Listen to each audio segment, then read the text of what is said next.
multiple things going on. But it's my job to, if the platoon takes a detainee, that's my job as the platoon 2IC to make sure that detainee, one, gets taken properly, gets searched properly, everything gets documented, all the paperwork gets filled out. So having him there with me at the time became a very valuable asset, because there were things that he thought of that I wouldn't probably have thought of. We took pictures of the detainee as soon as we got him, and I filled out all the detainee reports. I manifest everything that individual had on him, everything right down to a little snuff tin full of snuff that he had. I put it all on the manifest that we took it off that individual. The problem was at the time that we were under contact and we had walked in, so it's not like I could run back to my vehicle, throw him in, drive him back to a fob and send him on his way on a helo.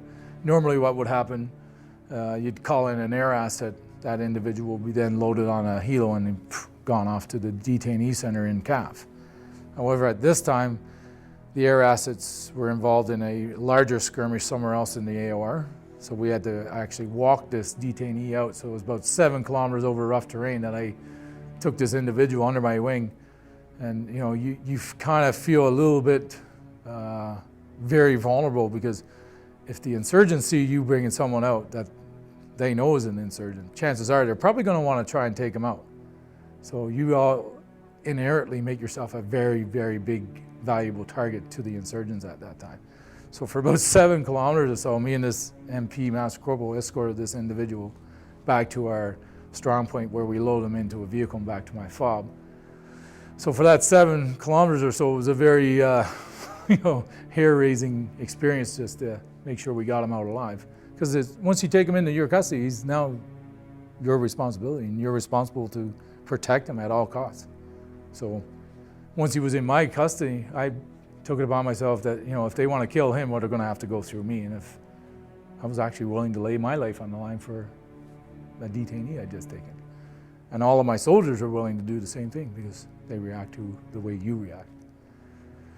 So that's the MP side of it. If you go into the artillery side, I alluded to it earlier that, I can't count on one hand how many times I've gotten artillery fire on target.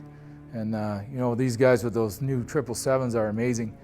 If they know where we are, and I can give them a grid where the enemy is, first or second round are on target. And when I call for fire for effect, I know that I'm getting fire for effect. And those artillery guys, I don't think I waited more than 30 minutes for